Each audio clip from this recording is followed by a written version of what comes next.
Here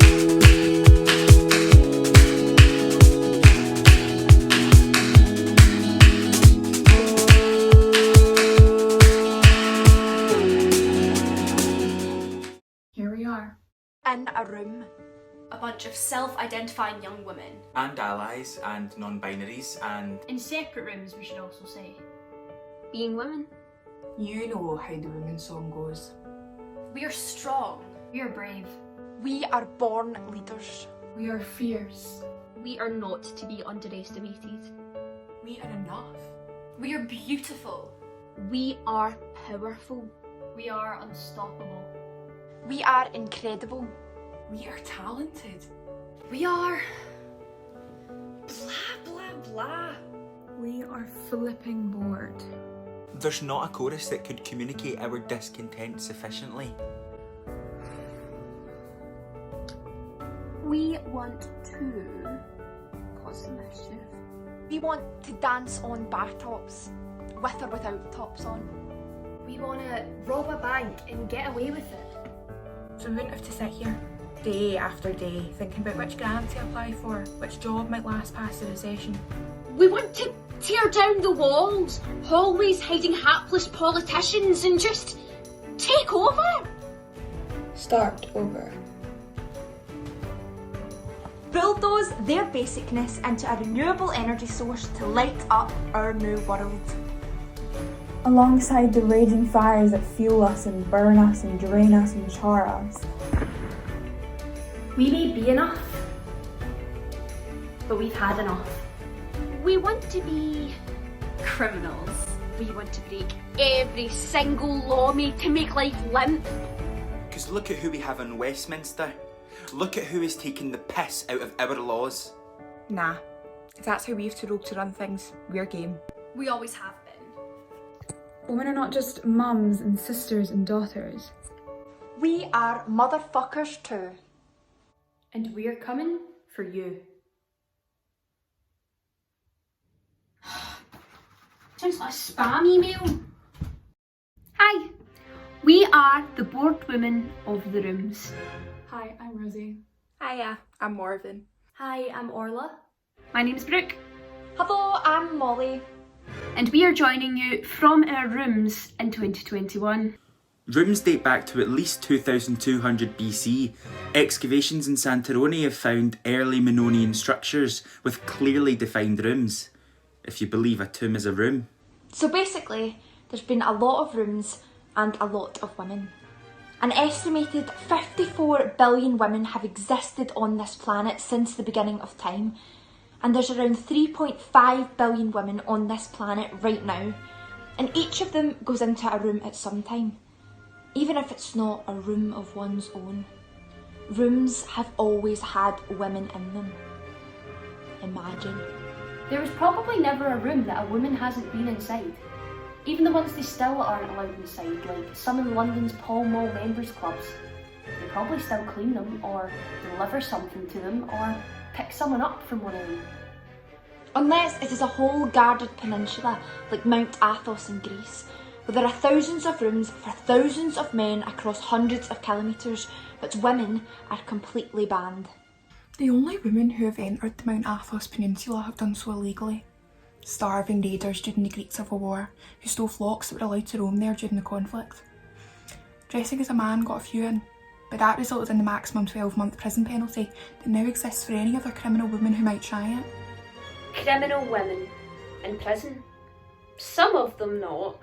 Some of them in prison for crimes they didn't commit, or crimes they did commit. But if they did, then 80% of those crimes are non-violent and mostly shoplifting, theft or fraud. The very thing that the people at the top of our power structures, be it business or politics, are experts at. So, stealing without the protection of the law is pretty much what they're locked in those rooms for.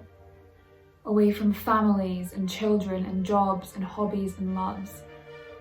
Rooms where they are needed and don't cost the public an average of £37,543 a year to lock. Some criminal women have never been caught by the law, and strangely or not so strangely, haven't been caught by the global imagination industry either. Not given much thought. Not many books, hardly any films. Comparatively anyway, think of Al Capone, the Krays, Pablo Escobar. Criminals more famous than fairy tales. We're not including serial killers here, though all these lot had bodies that added up, sure. It's more about the empire they built illegally, against the norms of society. But in the same way the normalised empire builders did too. Just one was posh and the other wasn't. The murder parts were to keep being able to commit the crimes they committed without being stopped or caught or killed themselves, which is not an excuse, they're still killers. But they're criminals first and not the other way around, which is maybe just semantics, but it's what we're interested in. Where are the women like this? Not in the top 10 Google of famous criminals, that's for sure. Bonnie gets a mention, Clyde adjacent of course, which is not insignificant that the only women criminals that are household names are ones who worked out their criminal crossword worlds with their intimate male partners. Those with husbands, boyfriends, lovers, the men who were really in charge of course. These women might have been allowed to be famous for being so naive as to fall for the persuasive, perverted powers of a man bent against society's norms, rather than for any ingenuity or lawless ferocity of their own. And we just think, yeah, maybe it is too many hours on Zoom in our bedrooms drinking rosé. But our thoughts on this are simply that if we don't recognise the bad shit, the fact that women since time immemorial have been motherfuckers too, for money, for power, for fame, without any moral awakening at the end or without any baby to protect or wrong to avenge. Though, is that really possible for a woman? Well, if we don't recognise that first bit about women being motherfuckers too, then we can't possibly get recognised for all the normal, boring things we do. They were there. We're here. And in the rooms power criminals roam, stealing from the people who did such worse things than what these women did. So with every sip, which does not have to be alcoholic, we hope you remember this too.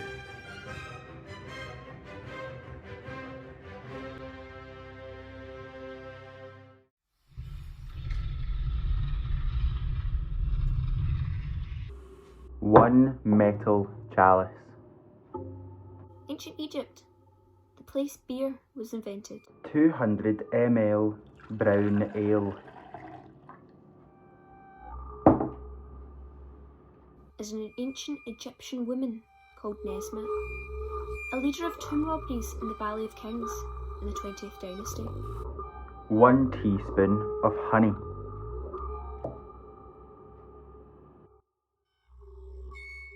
Not much else is known, but we can suppose that as much is known, she was caught and it was recorded.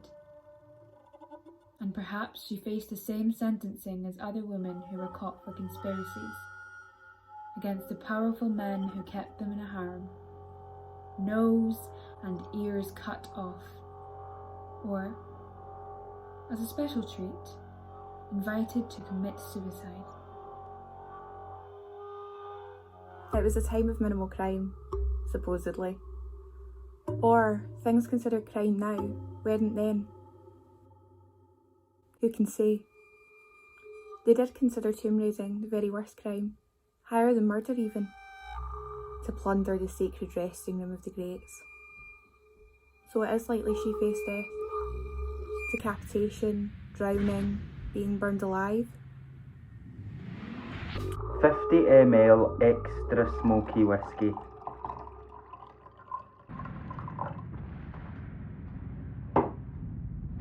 Combine all the ingredients into a cocktail shaker and fill with ice.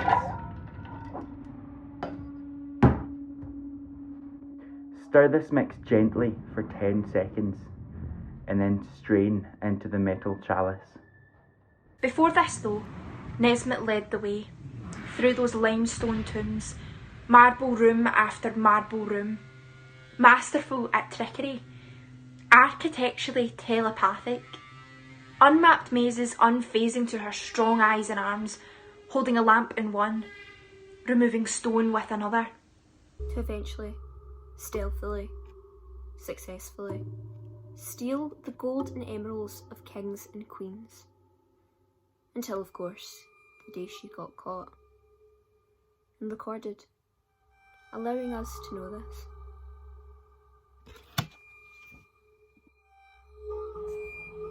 Which begs the question, how many other stories of women criminals throughout history are untold, just because they're too fucking good at it?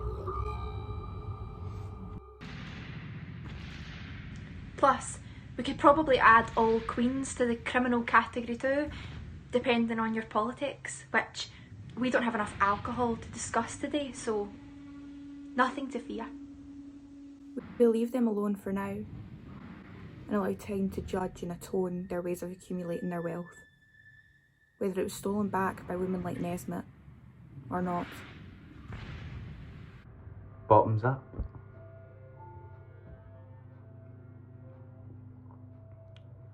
The Tomb Raider.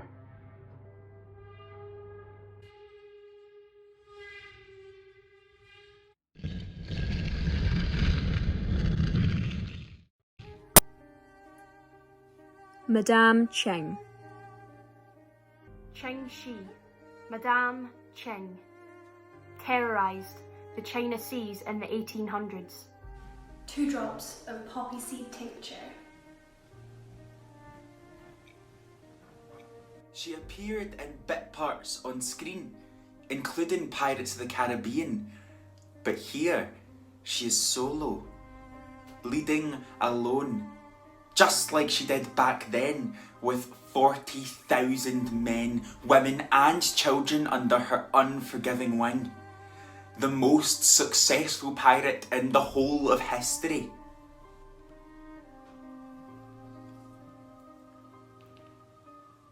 50 millilitres dark rum.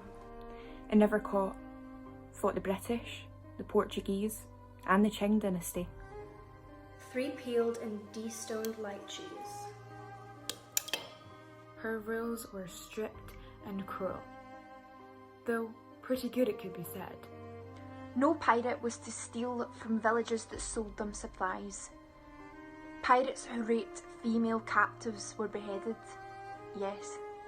But then, consensual sex meant death for both parties, legs wrapped with cannonballs and thrown overboard. Any disobeying at all of the rules meant head chopped off too, so, you know. 25 millilitres sweet and sour.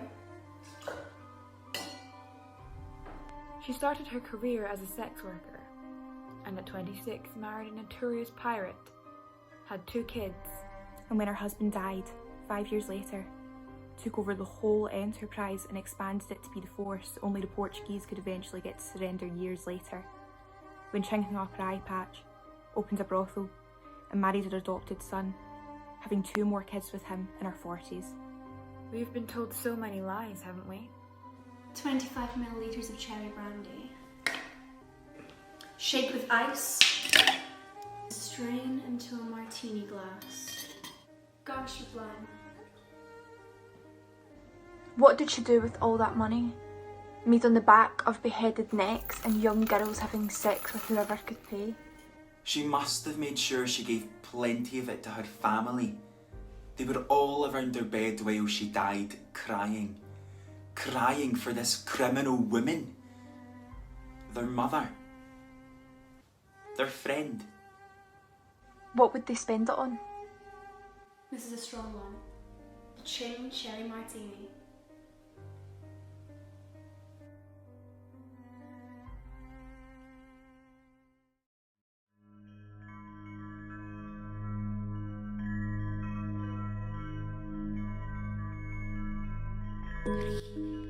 Marion Boyd had 9 children who survived childhood in 16th century Scotland.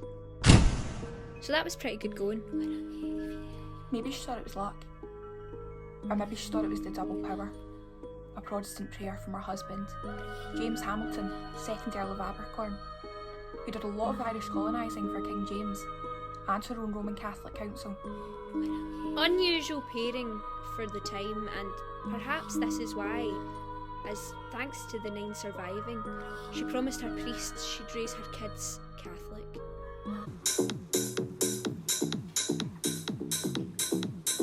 This one's non-alcoholic. Ironic, yeah, I know. Blind eyes were given to this wish until her husband died. Then she was excommunicated from the Church of Scotland and locked up in Edinburgh's Tolbooth cells for 2 years as an uncharged criminal, awaiting charges for believing in the same God, but differently.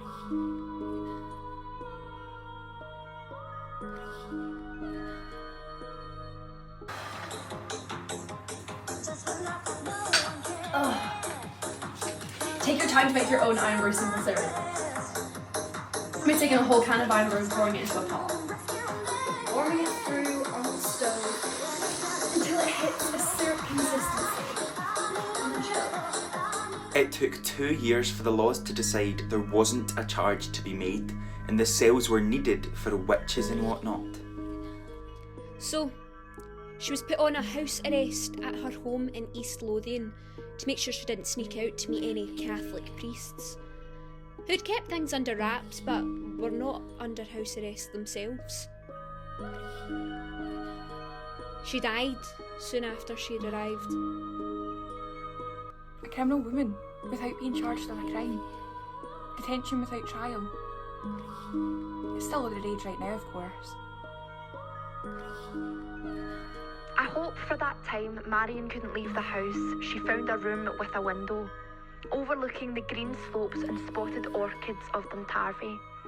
Maybe asking a remaining child to pick some to put in a vase so she could see them even when it got dark outside, with their pink or purple spots and stripes on their 3-lobed lips. Perhaps she imagined walking in the sharp, fresh air without a guard, and when she knew she could not ever do so again, she struck the cone-shaped cluster of spiked flowers to her heart and made its chambers split apart. To escape room after room of nowhere to go, to finally flow freely through Scottish hills and castle walls. But who really believes in ghosts?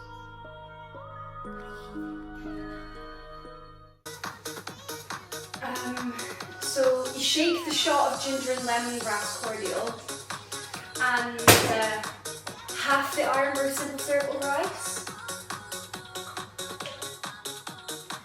So strain and serve into a gimlet glass.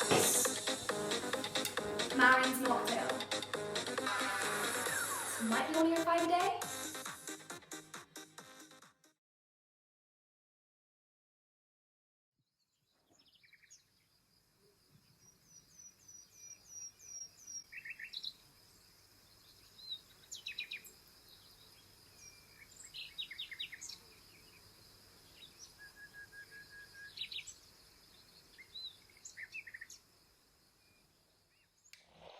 Linda Calvey.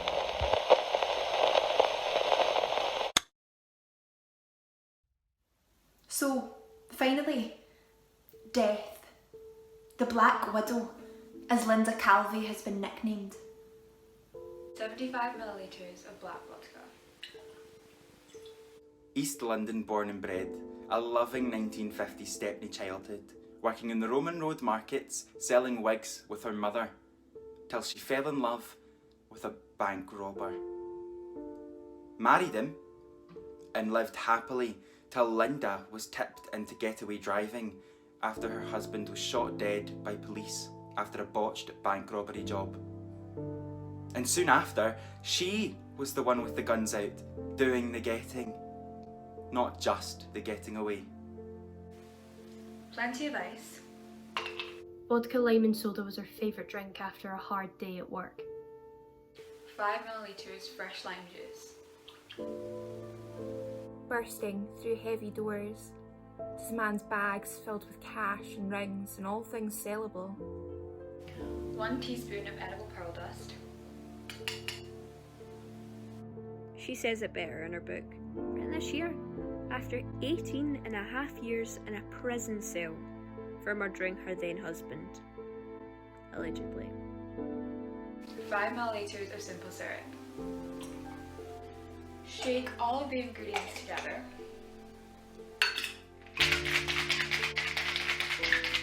Add extra pearl dust to the bottom of a coupe glass and strain the cocktail into it. Stirring or adding some more pearl dust if needed for shimmer. She denies it, the murder of him, but not her life of crime. Of leading armies around London, of being proposed to by men who did what she did but whose names go down in history. Charlie Bronson, Reggie Cray. Saying no thanks, doing things her way. This drink's for you. Sip it slow. The Black Widow.